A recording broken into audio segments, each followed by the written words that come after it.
Thank you. Good morning. For many decades, the United States has led the world in science, technology, research, and development. Hostile individuals, organizations, and nation states have taken note of our success.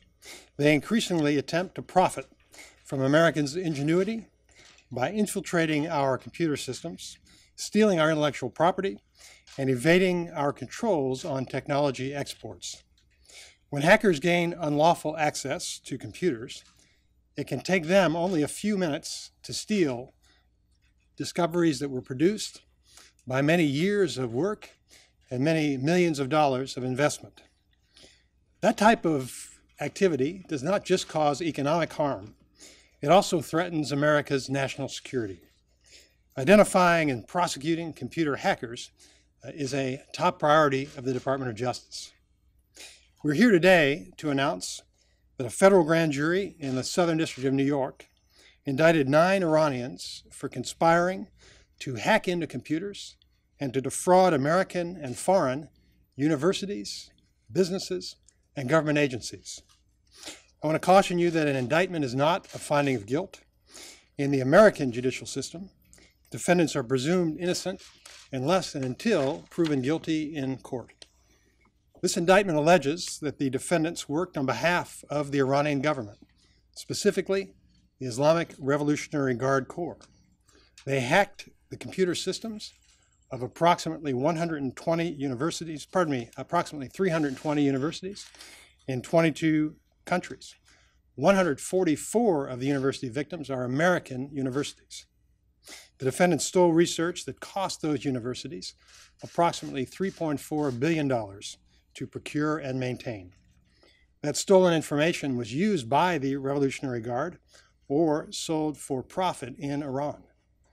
The defendants worked for an organization known as the Mabna Institute, which 2 of the defendants founded for the stated purpose of helping Iranian universities access scientific research. Their work consisted of stealing research through illegal computer intrusions. The indictment charges 9 defendants for committing 7 federal crimes. The charges include computer fraud, wire fraud, conspiracy, and identity theft. I want to make 2 additional points before I turn the microphone over to United States Attorney Jeffrey Berman, who will provide more details about the allegations and the defendants. First, every sector of our economy is the target of malicious cyber attacks. Everyone who owns a computer needs to be vigilant to prevent attacks. Academic institutions are prime targets for foreign cyber criminals. Universities can thrive as marketplaces of ideas and engines of research and development only if their work is protected from theft. Now, the events described in this indictment highlight the need for universities and all other organizations to emphasize cybersecurity, increase threat awareness, and harden their computer networks. The second important point is that our work on this case is critically important because it will disrupt the activities of the Mabna Institute and it will deter similar crimes by other perpetrators. This indictment publicly identifies the conspirators, and this type of public identification helps to deter state-sponsored computer intrusions by stripping hackers of their anonymity and by imposing real consequences. Revealing the Mabna Institute's nefarious activities makes it harder for them to do business. Additionally, we're working with foreign law enforcement agencies and providing the private sector with information that will help to neutralize Mabna's hacking infrastructure. By bringing these criminal charges, we reinforce the norm that most of the civilized world accepts. Nation states should not steal intellectual property for the purpose of giving domestic industries a competitive advantage. As a result of the indictment, these defendants are now fugitives from justice. There are more than 100 countries where they may face arrest and extradition to the United States. And thanks to the Treasury Department, the defendants will find it difficult to engage in business or financial transactions outside of Iran. By making clear that criminal actions have consequences, We deter schemes to victimize the United States and its companies and its citizens, and we help to protect our foreign allies. In summary, the United States is taking several coordinated actions to coincide with unsealing this indictment. We are imposing financial sanctions on the individual defendants and the Mabna Institute. We are releasing information about cyber vulnerabilities, which will help private sector organizations protect themselves. And we are enlisting the assistance of international law enforcement partners. I am grateful to Secretary Stephen Mnuchin for using the Treasury Department's authorities to reinforce the criminal charges. I also want to thank United States Attorney Jeffrey Berman, Assistant Attorney General John Demers, FBI Director Christopher Wray, and the many Department of Justice employees, agents, prosecutors, and support personnel who worked to secure this important indictment. I'd like now to introduce our United States Attorney from Southern New York, Jeff Berman.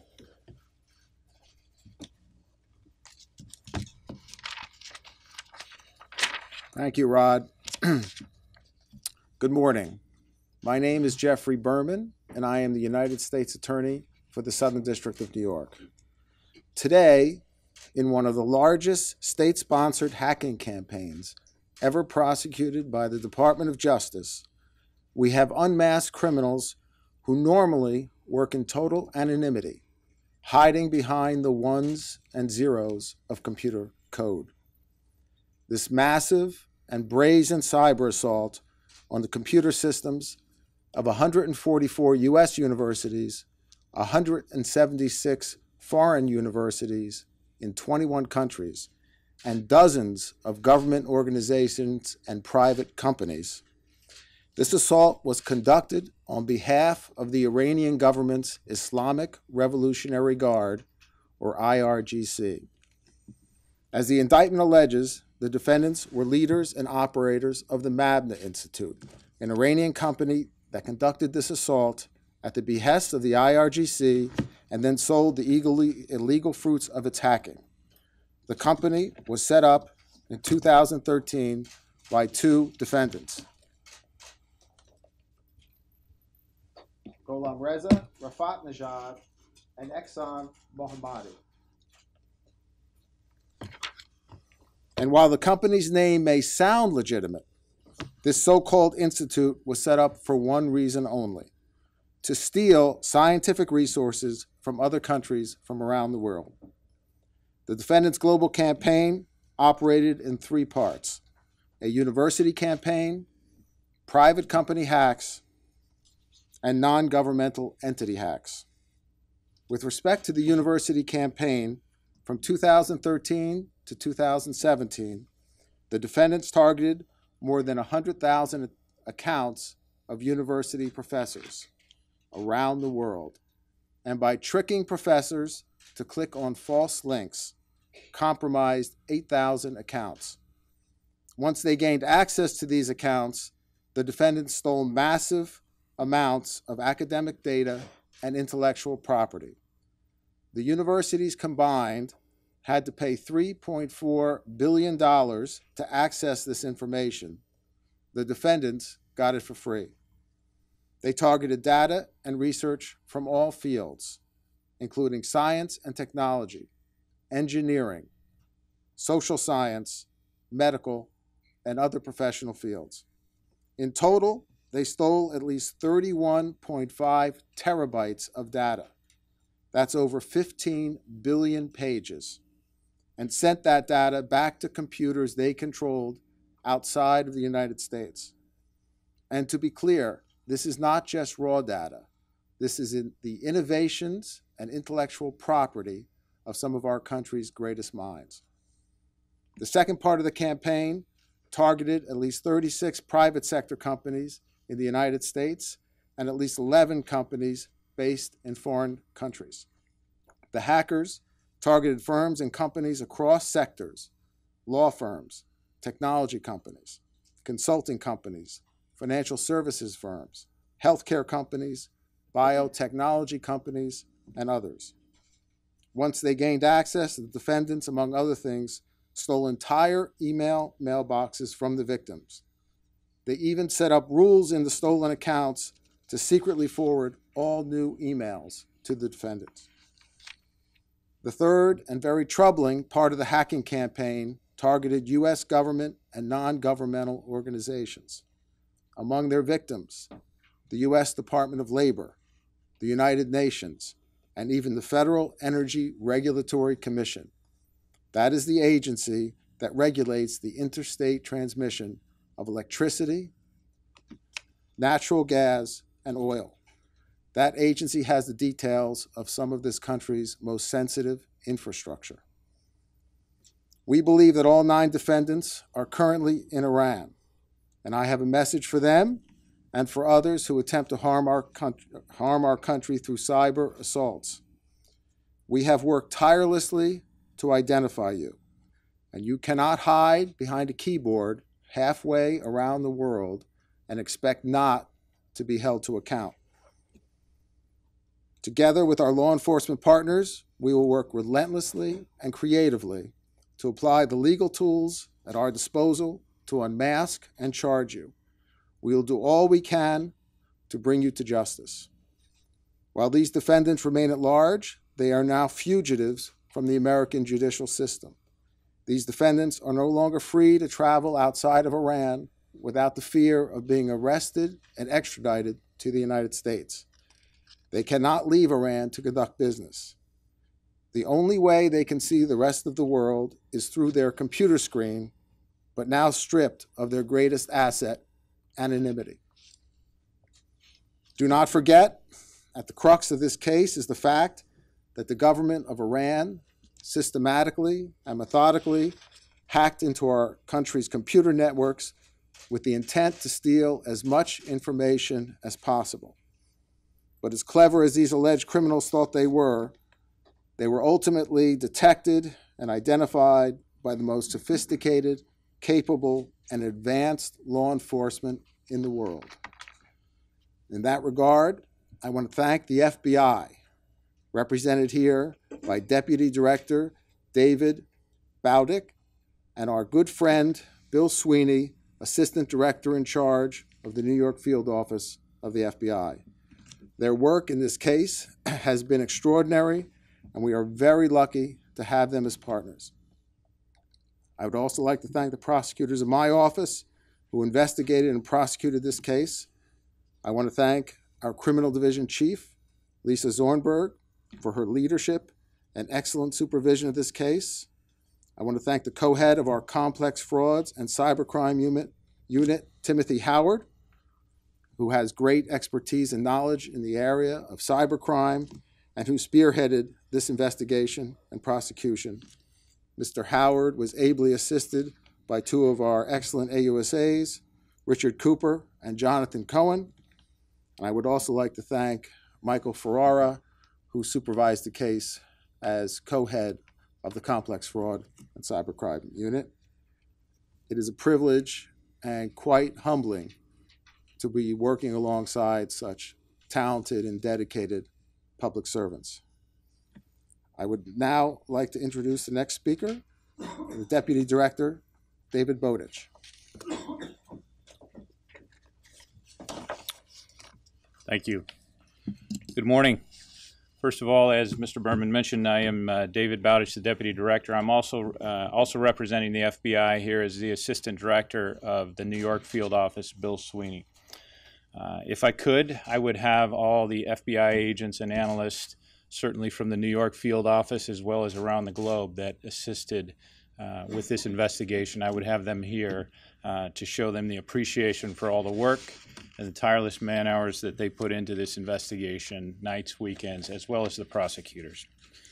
The FBI, as you know, is charged with defending the United States against a full range of cyber crimes.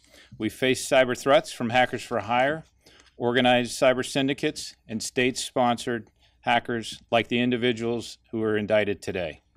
State-sponsored hackers steal our government's secrets, our trade secrets, our technology, and our ideas for military and competitive advantage. The individuals we're indicting today were leaders, contractors, associates, hackers for hire, or affiliates of the Mabna Institute, a private government contractor based in Iran. The Mabna Institute engaged in the hacking at the behest of the Islamic Revolutionary Guard Corps. Through a more than 4-year campaign, these state-sponsored hackers compromised approximately 144 U.S.-based universities and 176 foreign universities in 21 countries. They targeted more than 100,000 email accounts of professors around the world and ultimately were able to compromise more than 8,000 of those accounts. Scholarly research, innovative private sector ideas, and personal email account information belonging to the targeted victims was accessed and exploited. In the end, the information retrieved from the academic databases alone during the course of this operation cost the affected U.S.-based higher learning institutions, as you've already heard, it cost them approximately $3.4 billion to procure and access. The subscriptions of these databases are funded in part by taxpayer your dollars and student tuition. This means people in our country were paying for services when nation-state actors were consuming for free. And just in case you're wondering, they're not admiring our work. They're stealing it, and they're taking credit for it, and they're selling it to others. They also targeted and compromised email accounts for roughly 36 U.S.-based private companies and 11 private companies overseas using a massive password spray attack and a low and slow style of brute force attack that flies under the radar of many security protocols used by companies. And they targeted and compromised email accounts for various government and non-governmental organizations, including the Department of Labor, the Federal Energy Regulatory Commission, the states of Hawaii and Indiana, and even the United Nations. When we learned of these attacks, we notified the victims so they could take actions to minimize the impact. We took action to find and stop these hackers. Now, some may ask, why would you pursue people you were never get your hands on? True, apprehending these individuals presents a challenge. This has been discussed previously, but it is not impossible. We've done it before. We'll do it again. People travel, they take vacations, they make plans with their families, and having your name, face, and description on a wanted poster makes moving freely much more difficult. And where we cannot apprehend these individuals easily and quickly, we will resort to different methods, such as naming and shaming, sanctions, and a lot of publicity. And we'll keep at it because the FBI and our partners at the Department of Justice have a very long memory, and the long arm of the law reaches worldwide. We couldn't have gotten this far without the courage and cooperation of our victims. We understand that companies and institutions may be reluctant to report breaches that many believe notifying authorities will hurt their competitive advantage or damage their reputation. We do not want companies or universities or individuals to be victimized a second time by an investigation. We will minimize the disruption to their daily routine, and we will safeguard their privacy. When necessary, we will seek protective orders to preserve trade secrets and business confidentiality. But maintaining a code of silence will not serve anyone in this country in the long run. We want to thank our partners in the United Kingdom's National Crime Agency and the Treasury Department's Office of Foreign Assets Control.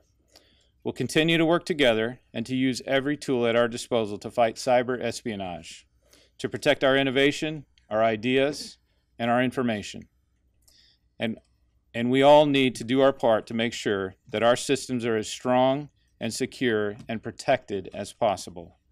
We cannot stress enough to the American public, to our business owners, to our academic institution across the board, the importance of good cyber hygiene and the use of strong passwords as well as multi-factor authentication. We have to do whatever we can together to lay hands on these people, to deter others from joining the fray, and to keep our people and our networks safe. Thank you. Good morning. My name is Sigal Mandelker, and I'm the Undersecretary of Treasury for Terrorism and Financial Intelligence. Today, along with the Department of Justice's indictment, the U.S. Department of the Treasury's Office of Foreign Assets Control is designating 1 Iranian entity and 10 Iranian individuals under Executive Order 13694 for significant malicious cyber-enabled activities. Specifically, today, we are sanctioning the Mabna Institute. As you have heard, it's an Iran-based company that contracted with Iranian governmental and private entities to conduct hacking activities on their behalf. The Mabna Institute conducted massive, coordinated cyber intrusions into the computer systems of over 300 universities worldwide, including 144 institutions right here in the United States. This was done at the behest of the Iran's Islamic Revolutionary Guard Corps, IRGC, which outsourced the theft of intellectual property, research, and data to the Mabna Institute and their hackers for hire. The IRGC plays a central role in Iran's malign activities across the world, including fomenting terrorism. In October of last year, we sanctioned the IRGC under our terrorism authorities for providing material support for the IRGC's Quds Force, the key Iranian entity enabling Syrian President Bashar al-Assad's relentless campaign of brutal violence against his own people, as well as the lethal activities of Hezbollah, Hamas, and other terrorist groups. The IRGC has been designated 4 times over here in the United States, and they've also been designated in the European Union and by the UN. The Mabna Institute's deceptive scheme allowed the IRGC to infiltrate and obtain valuable information from universities in the United States and 21 other countries, including the United Kingdom, Germany, Canada, Australia, Israel, Japan, South Korea, China, and other countries. OFAC is also designating 9 individuals who were leaders, contractors, associates, hackers for hire, and other affiliates of the Mabna Institute.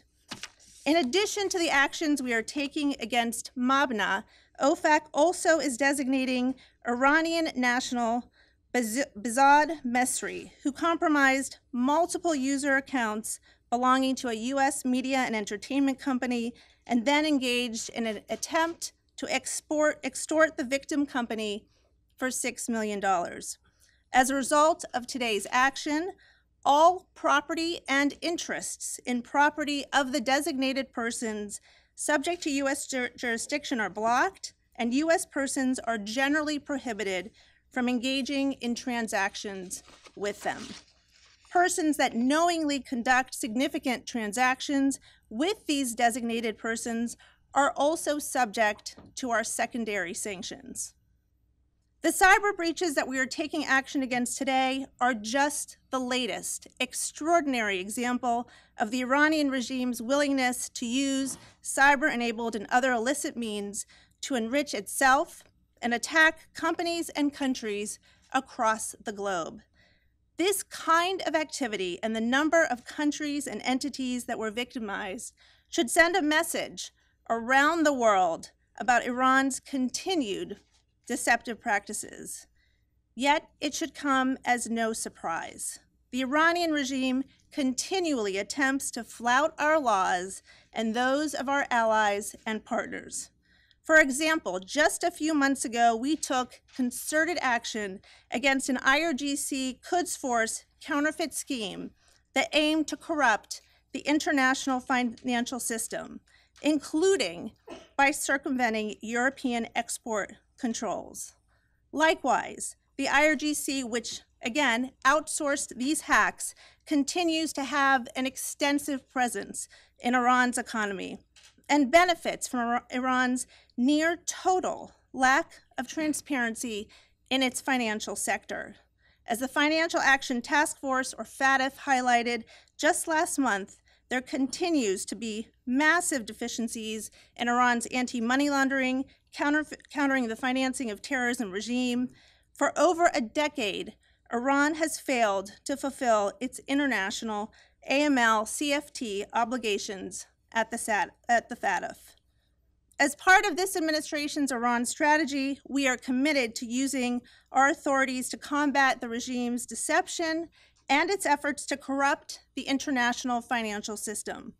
Under this administration, OFAC has issued 11 tranches of sanctions, designating 108 targets in the Middle East, Asia, and Europe in connection with the IRGC, Iran's support for terrorism, its ballistic missile programs, its human rights abuses, its censorship, its transnational criminal activity, and its cyber attacks. We will continue to hold the IRGC and Iranian cyber actors accountable for their malign activity, including these ongoing, costly, and malicious cyber attacks. I want to thank the Justice Department and the FBI for their close coordination and their terrific work on this action. And I want to thank the tremendous career officials at OFAC who worked tirelessly with us on this coordinated action. Mr. Berman or Rosenstein, can you tell us this? You say this has been going on for 4 or 5 years. How did you get onto it? It was really the hard work, excellent work of the FBI, and that's how it started, and we pursued it from there. Mr. Bowdich, maybe you can tell us a little more about what alerted you to this. Sir, I'm going to actually have to defer to our assistant director in charge to answer that one. People who know me from New York know I won't answer on the techniques or the tactics. The team that worked is very effective. There's a lot of victims that come forward. Different techniques take place, but I don't want to get into the specifics of how we did it. Generally, without going into specifics, and I understand that, was it the victims that alerted you to this? They came to you and said, help us find this? I would have to get back to you on that, on specific victims. I think the answer is a combination of both. That in some cases, victims came forward, and we encourage, as Deputy Director Bowdich said, we encourage victims to come forward and report to the FBI. You can report any violation to the nearest FBI field office. We encourage victims to come forward because we can help. We can help resolve current attack, and we can help prevent future attacks. And that's why we rely upon victim cooperation. But in many cases, we actually notified the victims because the FBI has superb cyber experts. And for understandable reasons, we don't talk about exactly who they are and what they do, but we have tremendous capability within the FBI to detect cyber intrusions and to combat them. And so there are many cases in which the FBI actually develops this evidence and then presents it to the victims so that they can take appropriate remedial action. Any other questions? Yes, sir. Are there sort of specific palpable examples of where the fruits of the theft manifested themselves in some way, where you saw design plans that were stolen and then something was constructed based out of that, or research that was republished under somebody else's name? So we're not going to talk about anything beyond what's in the public indictment. If we get to the sentencing stage, with regard to any defendant, we would have specific evidence concerning the loss and the significance of the losses. The victims obviously are free to make their own independent decisions about whether to come forward, either for regulatory or other reasons, and to take appropriate actions to protect their customers. But we're not going to be talking about any details beyond what's in the indictment. Yes, sir. Can you explain a little bit more about the linkage to the IRGC? You said there are contracts. It seems almost hard to believe that somebody would write a contract to have someone else hack something for them. Are you saying those what the contracts say, please steal this information from various U.S. universities? What's alleged in the indictment is that the Mabin Institute was working essentially as a contractor for the Iranian government. We don't have any details in the indictment, so I'm not going to be able to give you any details about what evidence we have to prove that. But the allegation in the indictment is that the evidence will demonstrate that the Mabin Institute was working on behalf of the IRGC and that the IRGC benefited from the information that was stolen through the cyber hacking. Yes, ma'am.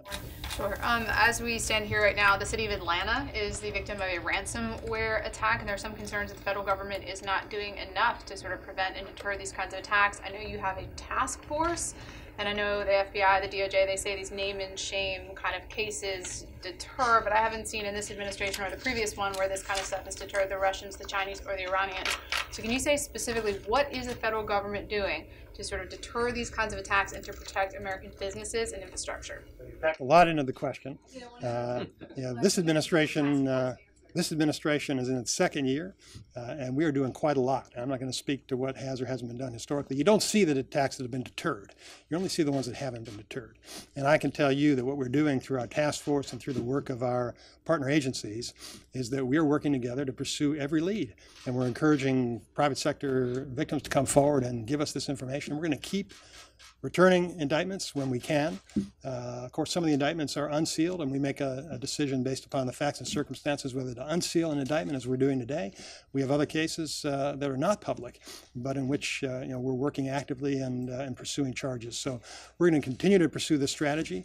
We're going to continue to pursue this whole of government approach, which you see here by virtue of Treasury's involvement. And I think that it will have an impact. We know it's going to have an impact. Law enforcement's about specific and general deterrence, and we're going to have a specific deterrent impact on the people who are blocked as a result of this case. And we're going to have a general deterrent impact because we are spreading the word that anybody who attacks America is going to face an appropriate response, coordinated response by the United States government. Thank you very much. Thank you. Is it true that you never told the Attorney General that he was under investigation for perjury?